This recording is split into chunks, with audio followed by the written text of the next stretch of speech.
Salafi, that you could pack a lot into fitna, right? Oh, that yeah. For those who have no clue what you're talking about right now, give us a general idea of what that would include. Well, fitna can be apostation from Islam, outright where you say I'm Muslim, I no longer am Muslim, I renounce Islam. Wallahi, wallahi, I tell you this. It, the beginning of Ramadan in 2008 came, and I got a text message from a friend of mine. Check out our sponsors, Nature's Blends. They specialize in premium Ethiopian black seed products. Their products are fantastic health supplements and also from the Sunnah. The website is in the description link below. You can also use the discount code SALAM10 for 10% off their products. Salafi, that you could pack a lot into fitna, right? Oh, that yeah. For those who have no clue what you're talking about right now, give us a general idea of what that would include. Well, fitna can be apostation from Islam, outright where you say I'm Muslim, I no longer am Muslim, I renounce Islam. But you can apostate from Islam by denying anything that's cardinal to Islam, like the nature of the Quran, the 5 pillars of Islam, some of the cardinal rules of Islam, like wearing the hijab or kimar, being modest, praying 5 times a day. So if you say, I don't believe in that, or even if you just don't do it, I believe in it, but I just don't do it, that's fitna also. All of that is fitna. So all of that, according to the Quran and the God of the Quran, is worse than murder. Wallahi, wallahi, I tell you this.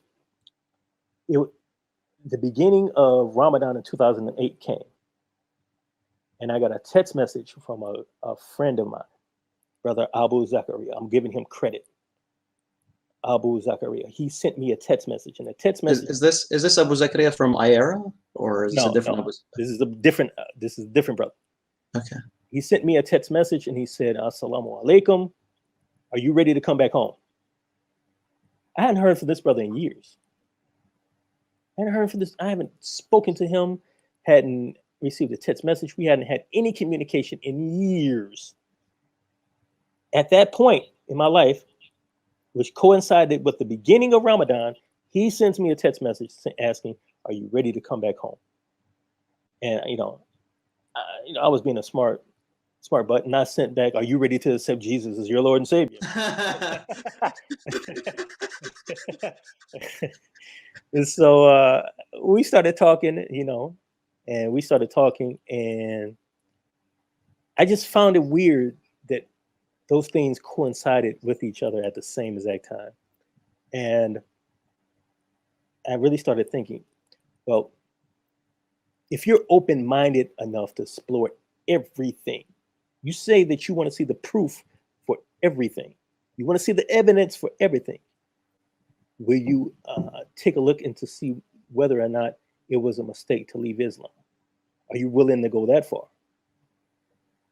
And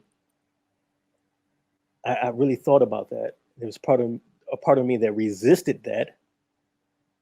And it got to the point where, wallahi, I would wake up in the morning and I would go into the bathroom and I would look in the mirror and I couldn't look at my own reflection in the mirror. I couldn't look into my own eyes. I knew something. Okay, I'll look into it. How about that? I'll look into it. I'll at least explore the idea. So I went to a masjid, and I would first day I just wanted to sit and observe. And I watched the brothers make salah. And then after doing that a few times, I got into a conversation with the imam. Wallahi, another brother that I knew from back in the days, he just happens to be at the masjid, and we started talking. So now I'm talking to the brother via text that I hadn't spoken to in years, talking to this other brother that I hadn't seen in years, and speaking to the local imam at the masjid. And I'm going to the masjid. This is all during Ramadan. And it was like it was on, there was, if you had a heart covered in steel and you poured acid and it melted the steel down, so you got to the fleshy part of the heart. That's what it was like. The hardness against the hardness that was inside me towards the idea of Islam and returning to Islam, it began to just slowly melt away day by day. Each day of Ramadan, it just melted away. Seeing the brothers make salah, it's like, wow, I remember that feeling. I remember what that was like.